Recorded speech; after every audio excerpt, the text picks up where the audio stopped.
Oh, hi, it's Opie. Welcome back to Let's Read Katawa Shoujo. We continue on with the Hanako Good Ending route, and we are at Shady Encounter, as the title is. So let's continue on. The summertime sun is something to be savored, but when combined with the clean country air, it's all the better. Dragon Field Club members are horsing around on the field ahead. Some are playing with a soccer ball, others are talking, and a few laugh as two of them mock fight with each other. None of them pay me any heed as I sit alone on the grass, underneath the shade of a particularly large tree. It's a nice and peaceful moment after a dreary day of schoolwork. I played soccer pretty often before my heart attack, so I thought it would be really nostalgic to watch them. What I'm feeling now is quite distinct from that emotion. Somebody's walking towards me. Oh, it's this one. I hear the footsteps approaching from behind me as I turn to my side and see one of my classmates taking a seat beside me. I'm taken off guard, as the two of us haven't talked much before, and I didn't think anyone would notice me here. Oh, I remember, there was like a decision here. It's saying if I liked Hanako or not. Last time I believe is we said, we didn't like Hanako. We thought of her as a friend, more as a friend. But now, since it's a good ending route, we can say we love her, or like her, as of right now. And as I spill my water a bit. Zip. Hi, Mira, wasn't? Just call me Miki. Some surnames are just too stuffy. Likewise, then. We both look back out onto the field where the guys are playing. It looks like they were getting ready to have a second game. Excuse me.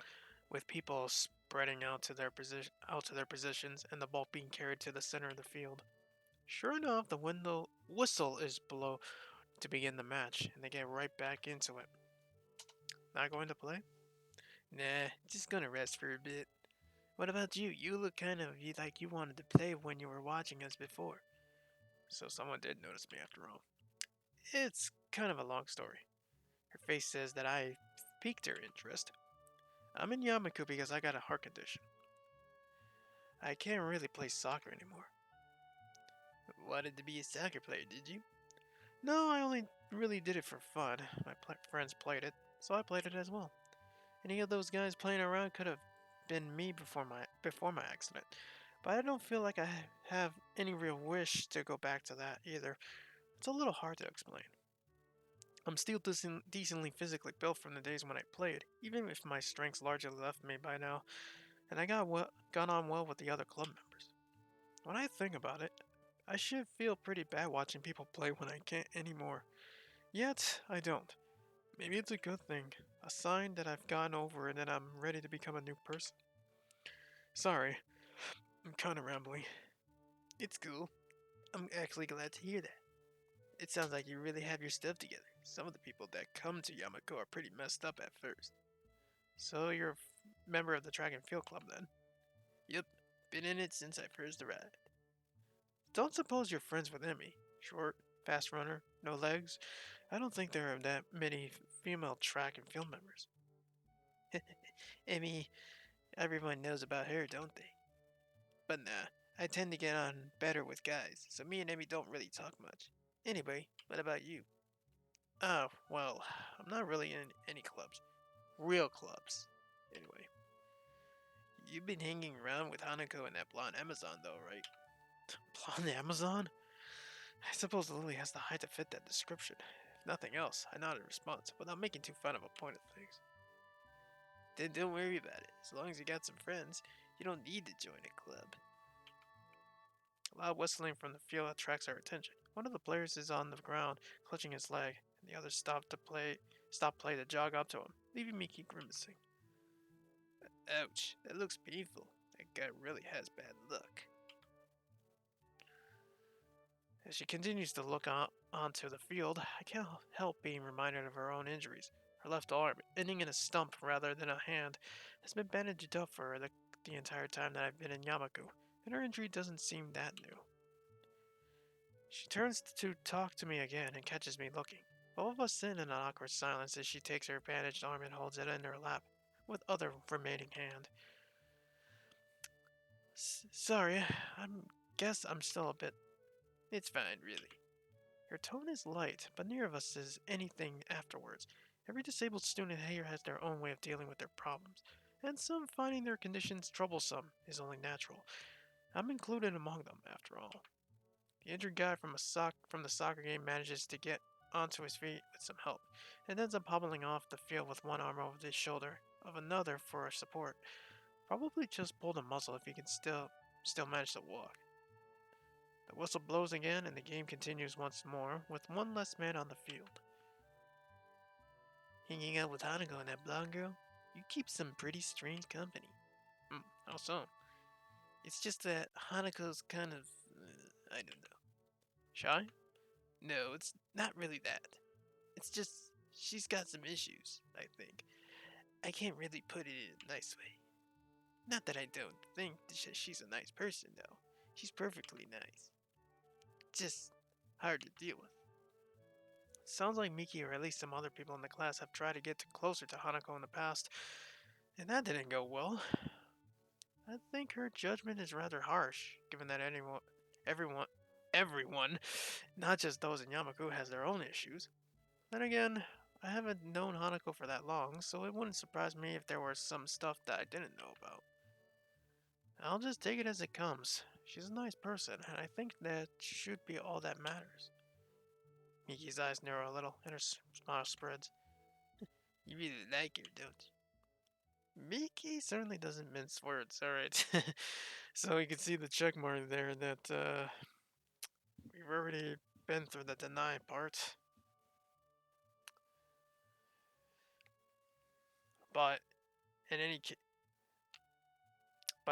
case, it didn't matter what we chose here because the fact that we were on a bad route anyways, no matter what we chose here.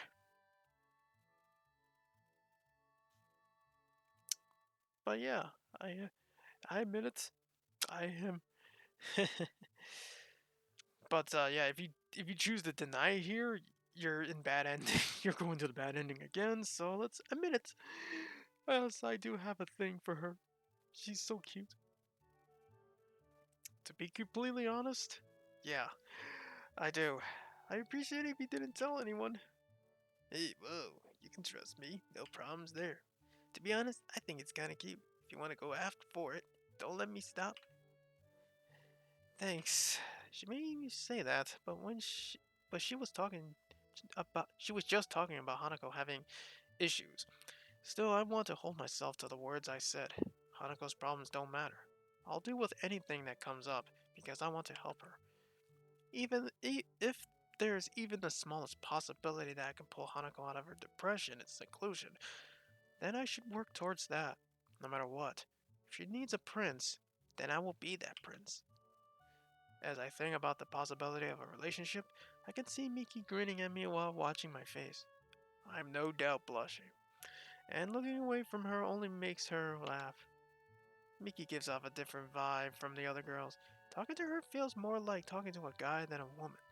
Her saying she prefers male company doesn't help to dispel that notion either. Glancing at my watch shows that lunch break is ending in only a few minutes. Time to start heading back to class. Lunch is about to end. Wanna head back? Yeah, we better. I pick myself off the grass and dust myself off, offering a hand to help Mickey to help her up as well. She takes it and easily pulls herself up, showing the muscles moving in her toned bare arms in the process. Come to think of it, why aren't you wearing the normal girl's blouse? It's too hot and constricting. The boys' uniform is better anyway. She throws her arms around a bit to emphasize her point, which has the side effect of showing off one particular part of her body that would be especially constricted by the blouse. The two of us start the walk back to the main building through the gardens, talking as we go. It sounds like you're settling in well. That's a relief. It was pretty surprising to get a transfer student at this point of the year, considering the exams are coming up. Oh, don't remind me. Don't worry about them. Just cram it in, you'll be fine. That doesn't sound like good advice. She claps my shoulder a couple of times as she grins. I don't think she takes school very seriously. You seem like a smart guy, and Muto's taking it to you well anyway. Already. You're like a hand in a glove. Now to work out whether that's a good thing or a bad thing. I still don't know what to make of this school. I've been here a few weeks already, but I still feel dazed at times. You'll get used to it. Just give it some time. It's only high school just like any other. She makes it sound so simple, but I've never thought of it that way. To me, Yamaku symbolized the marked shift in my life. I was no longer normal. I was different, and was to be educated with other different people. And yet, I'm walking back to class and talking casually with a classmate during lunch. And after watching some others play a soccer game, all perfectly normal. Maybe she has a point. Maybe I should look. Maybe I should just look at Hanako in the same way. Everyone has their own issues. This is hardly something unique to Yamaku. After all, it's only a high school, just like any other. As we continue to talk, I find myself smiling. Miki and I are very different people in almost every way, but it feels good to have gotten to know another classmate a bit better.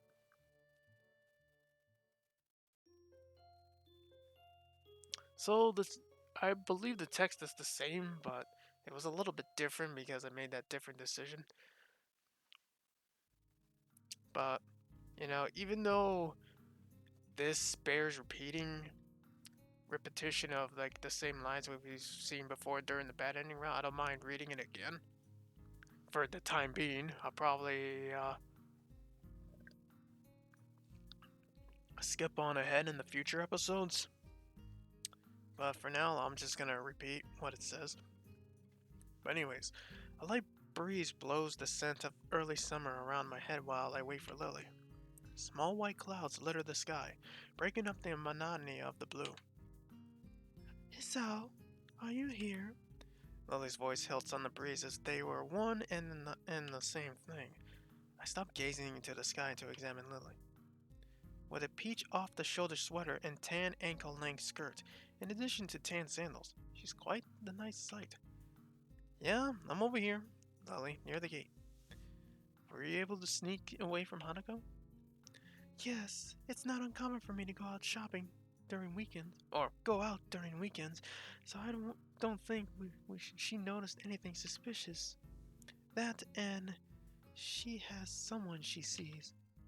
Lily purses her lips, as if she maybe shouldn't have continued. I find it a little hard to believe. Hanako seeing someone? Really? No, it's just she sees a therapist every so often on weekends. Oh, well, that does make a lot of sense. Lily rubs her arm uncomfortably, and after one look at her troubled expression, I quickly move to change the topic away from Hanako. Huh. Yes? I was just wondering, you can get around the city on your own? Lily sighs at my consternation surrounding the topic of her blindness. I'm my own worst enemy. Sometimes. I can. Yes. It's easier when I'm out with a friend or my sister, though. I wonder how Lily gets along with her sister. Being an only child, it's hard to imagine what having a sibling would be like, so it makes me a little envious of her. Right. Well then, the bus arrives in a few minutes, so we should probably get a move on. Indeed. It's a long wait if we miss this one. With that, we set off for the bus stop on the hill. It's only a small distance from the school gate, so it's very convenient. It's a nice view from here. Coming from the city, I never really got to see the scenery like this, let alone on a daily basis. The area is nice for me as well. It's tranquil and away from the noises and smells of the city. Lily's head perks up in a trademark gesture of hers, signifying that she's caught a sound. Oh, here comes the bus. I look down the road to see the bus trundling up the hill. Her hearing's quite a useful tool. The bus only takes a short while to reach the bus stop, forcing its way up the road, and within a minute we are on our way to the city. Walking around the city, I feel distinct nostalgia. The smells, the traffic, the tall buildings everywhere. It's a lot like my native city, save for the raised hallways. Oh, walkways, excuse me. It feels a little weird, walking around a city as casually as I would in a park, but with the cars rushing around underneath me. As I'm busily pondering the engineering marvel that is the raised walkway, I get a surprise. It takes a moment for me to realize that Lily has wrapped her arm around mine, extending her cane in front of her with her other hand. For a moment, I'm startled, but I manage to keep enough of a lid on it for Lily not to notice. Well, it's not the first time that Lily's relied on me for guidance. She only held on to my sleeve's cuff before. It's logical that it would be easier for her to navigate a crowded and complex area such as the city while securely linked. But I'm far from being used to this kind of contact as Lily is. Finally realizing the growing silence between us as Lily waits for me to get moving, I quickly kick my brain into gear. You know, it was quite a surprise that Hanako likes to sing. Have you ever heard her do that before? I have indeed. We've been into karaoke sections several times, along with my sister. I can't say I take to the activity much, but the other two like it. Hmm. Maybe Hanako doing karaoke is more fitting than I initially thought. Just her and those she knows, all alone in a little room. It would give her a rare chance to let her guard down, with nobody else there to judge her. Maybe it would be nice to bring her into town for a karaoke birthday party if she likes doing it.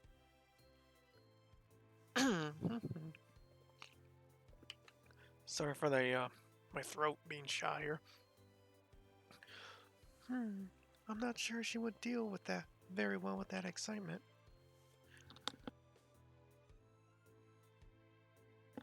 I move to protest, but her face shows that she's mulling the proposal over some more.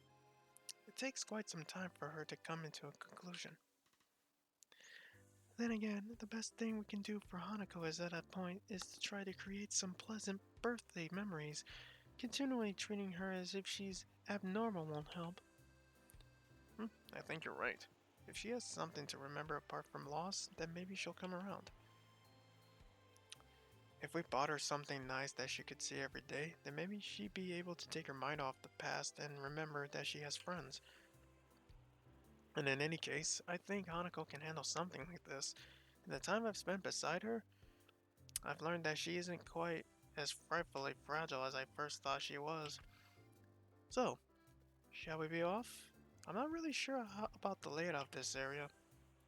Very well. I might like to suggest having something to eat first.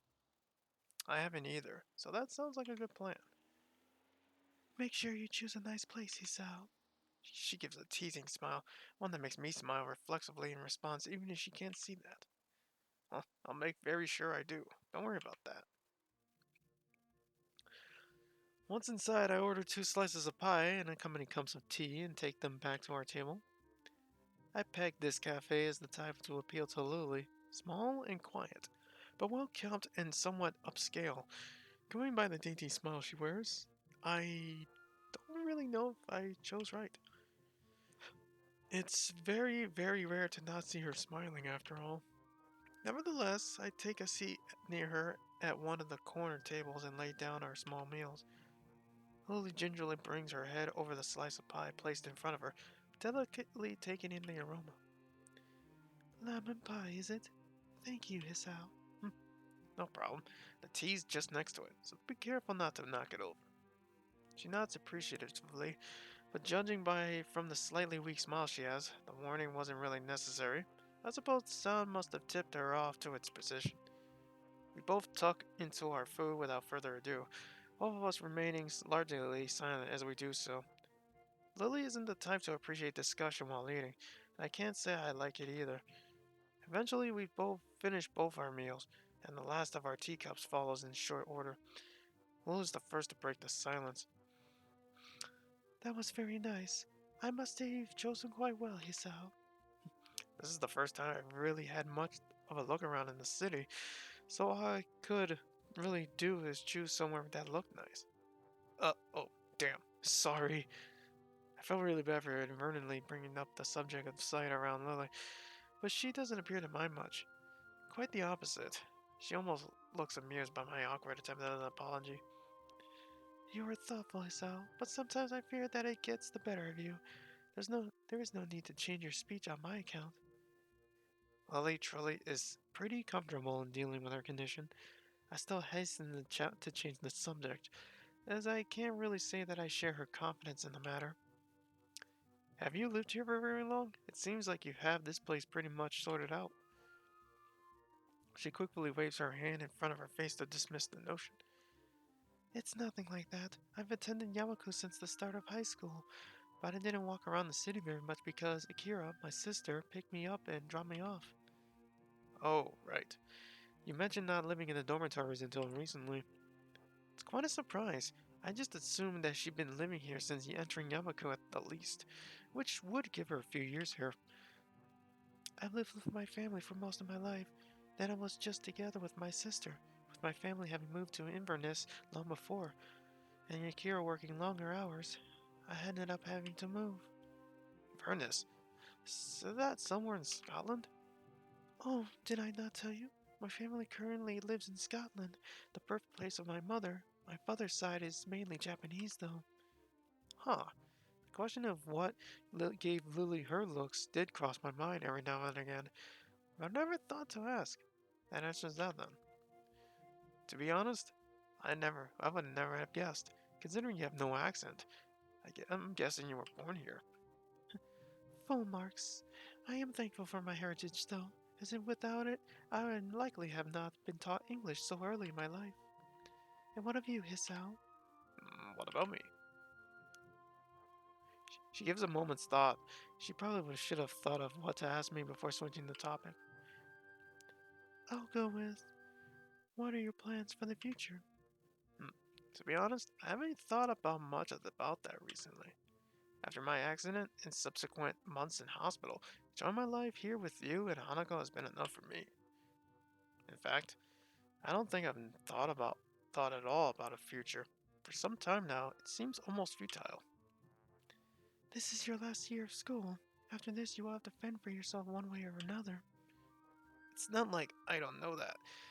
It's I just haven't put much thought into it since then. She opens her mouth to continue, but gives a small sigh instead. She seems to have realized that she really doesn't know how to know enough about my situation to go too deeply into this. Well, we all have our own pace. I just hope you take any chance you see. I'll understand. I'll think about it. As we walk back out into the city, Lily takes hold of my arm once again. So, did you get any good ideas for a present? To be honest, no. I've never been very good at picking them. As absurd as it sounds, perhaps we should just look around.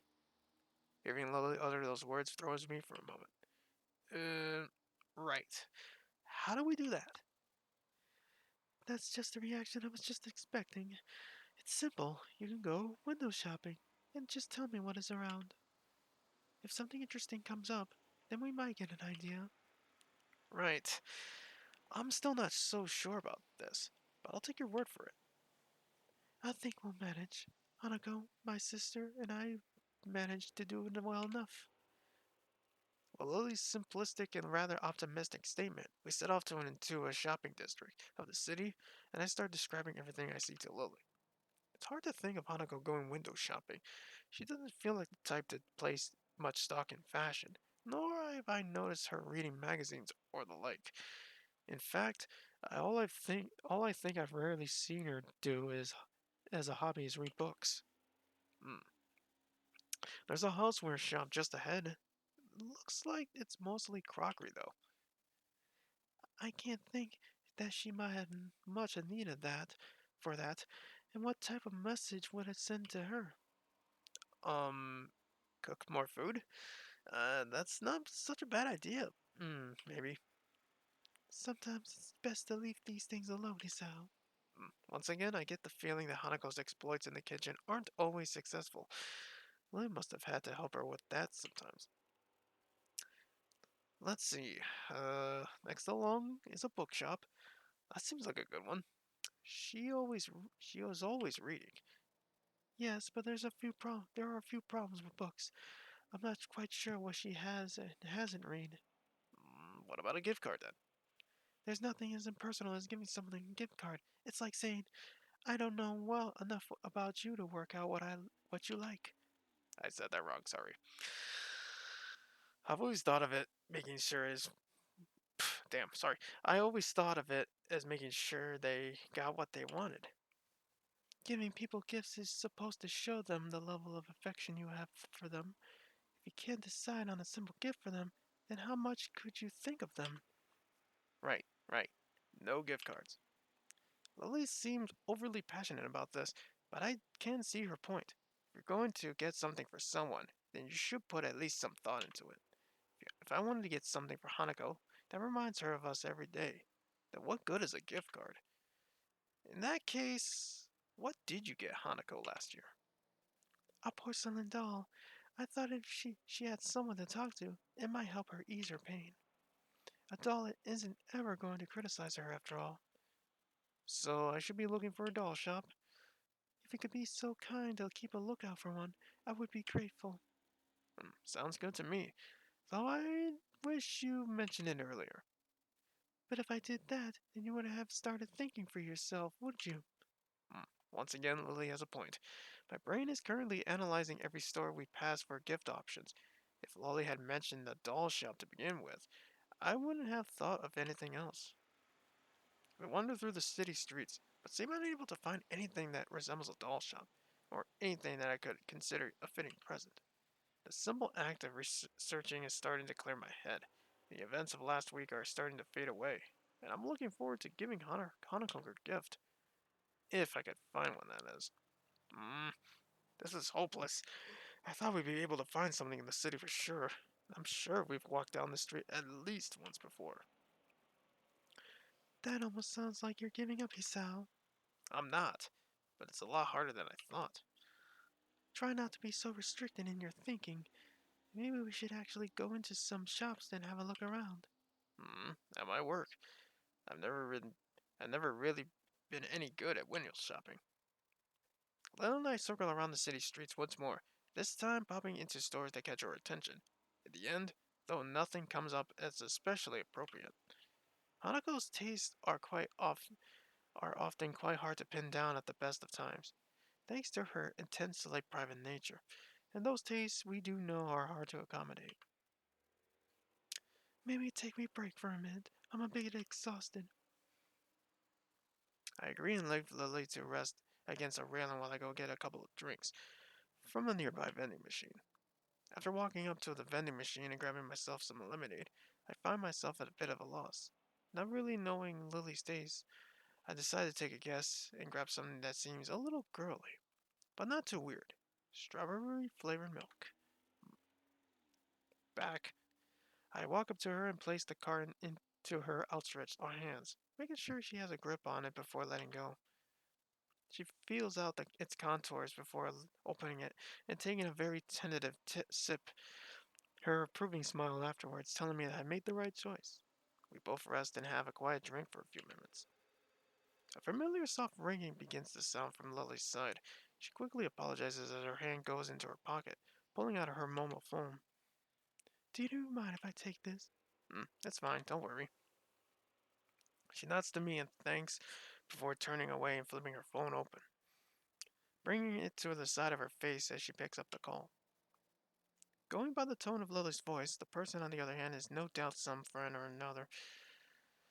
I tune out of their conversation fairly quickly, as the snippets that Lily says make it sound like a little more than gospel. Without much else to do, I find myself watching Lily. She really is a pretty girl, which would hardly hurt her popularity in school. It's interesting how much Hanako and Lily contrast with each other in both personality and appearance. For a few minutes, I just lean back and drink, watching her. Before long, Lily says her goodbyes to the person she's talking to and hangs up, placing her phone back into her pocket and leaning back against the railing as before. Sorry, just a friend from class. I take one final swig from my can before throwing it into the bin. Lily gives me her carton to throw away soon after, finishing it off relatively quickly. You seem to have a lot of friends. Oh, Lily waits for me to continue, her interest piqued. I was just thinking about that you and Hanako contrast really heavily. It's hard to imagine Hanako doing a lot of the things you do, or knowing the people you know. You seem to think about Hanako quite a bit. I don't know. It's just she's mysterious, I guess. I kind of want to know more about her, which isn't that easy. It almost sounds like you're doubting your relationship to her. I don't think it's that. I just want to do more for her, being her friend and all. I don't even really know she sees me. She sees in me. This statement seems to interest Lily quite a bit. I wonder if Hanako said anything about me to Lily during their conversations. I'm about to ask what's on her mind as she picks herself up from the railing. Shall we be off then? Her voice and expression shows that she's playing games with me. Lily knows damn well that she's leaving me hanging. With a sigh, I pick myself up from the railing as well and have a brief look around. We have stuff to do, so I'll just try to get back to her about this later. Tucked in between a newsstand and a convenience store is a small shop. The sign above the door reads Othello's Antiques in decorative English script. It would be easy to miss if we were walking along the street, but since we're stationary and I'm purposefully looking around, it's just noticeable. Say, Lily, that doll you got, Hanako, was it new? Well, yes, but I'm not quite sure how I know what you mean. I think I found our shop. It's across the road. Oh, what is it? Some kind of toy shop? It's an antique shop. I think it's probably going to be our best bet. Really? I didn't even I didn't know we had even had one of those near here. Neither did I. I missed it the first time we went by here. It's pretty well hidden. Well then, it can't hurt to check. Inspired by this new find, we quickly dust ourselves off and head towards the store, Lily's hand finding its way to my elbow for guidance. The store has a strange musky scent to it. The layout is more like a garage than a store. Things are strewn around the floor, without any immediate semblance of order. The shopkeeper gives us an almost bored look through his partially small eyes. His face looks weary and tired, and his dress style is distinctively anachronistic. He gives us a polite nod and welcome before going back to his book. Lily holds tightly onto my arm, and I find myself having to split my efforts between making sure we don't miss a potential gift for Hanako and making sure Lily doesn't inadvertently bump into anything. The task is quite difficult given the haphazard way the store is laid out and the many things poking out of the shelves they are on or sitting on pieces of furniture, but eventually we safely arrive at an old desk covered in dolls and teddy bears. I think this is the right place. There's pretty much every kind of doll you can imagine here. That should make the choice much simpler. Could you please pick one for me, Hanako? Hisao. I had a feeling that it would come to this. I picture Hanako in my mind and tried to imagine which of the dolls would make before me would suit her the best. My eyes wandered across the collection. Each one is as exquisite as the one before it. The sheer number of styles is boggling, but eventually one catches my eye. Here, what about this one?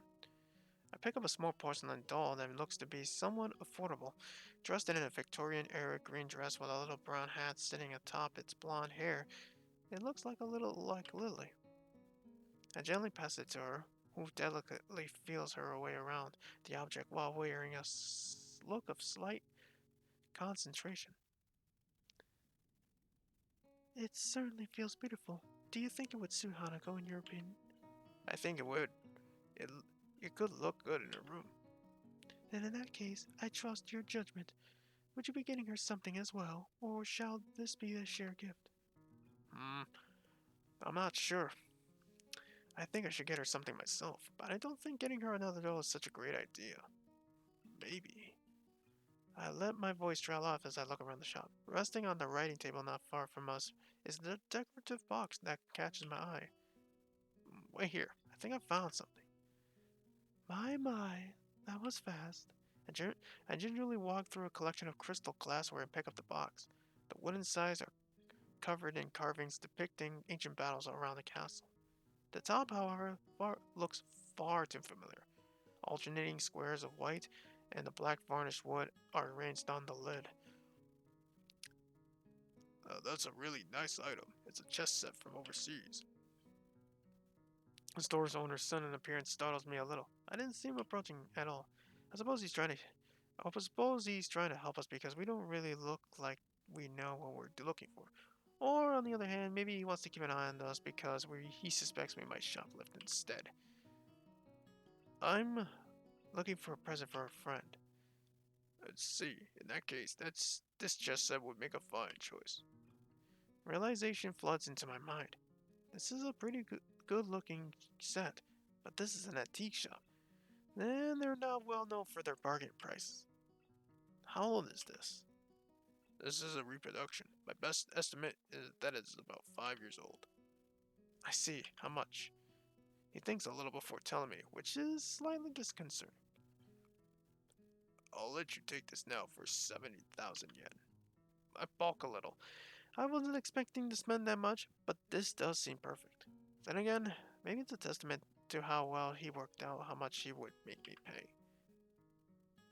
Gonna make it 5,000? That's probably 6,000. You got a deal. 5,500, no longer. I'm sold.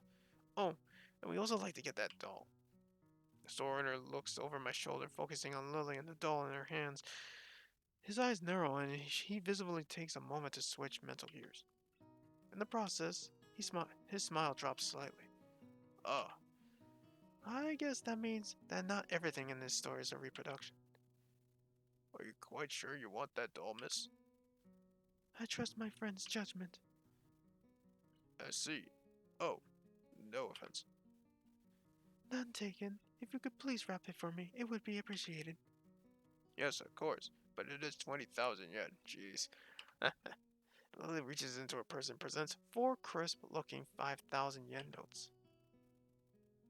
Here you are, 20,000 yen. The storekeep dutifully takes them and the doll and proceeds to the counter. I take Lily's arm to guide her there. Are you sure about this? It's okay. I have the funds I needed. As I said, I trust your judgment. I feel a little guilty on two fronts. Firstly, because Lily has just spent a lot of money on my recommendation, and secondly, because I have a feeling that the value of my gift isn't high enough. Nevertheless, Lily does seem to get somewhat awkward whenever the mention of money comes about. I hand the shopkeeper my present and the money for it in turn. He puts the cash into to the register before busying himself with wrapping the doll and repeating the process on the chessboard. Eventually, he finishes the gift wrapping and hands us both our presents. Please be careful on your way back, and do come again. Thanks. Indeed, thank you very much. The store owner bows deeply to us as we leave. Well, it did take us all day, but we found something in the end. That we did. Now that the presents are wrapped, I'm feeling a little impatient to give them to Hanako. It's a common reaction to buying gifts, wanting to see the reaction of the receiver as they discover what it is. And part of me wants to return to Hanako, just to confirm her condition with my own eyes. So, shall we head back? Let's. We've done a lot of walking today, so I shan't mind taking a rest back in the dormitories. Hmm, Lily's right. Now that we need to find a shop is older, my legs are feeling quite tired. Well then, back to the school for us. I'm looking forward to resting for a bit too. Lily holds out her arm, and I link mine with her. Together we make our way back to the bus stop.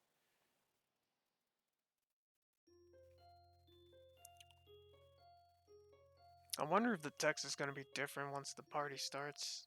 Again, I can't confirm that. I don't remember, you know, what the different text is, but we are still in good ending route, and we will continue this on the next part.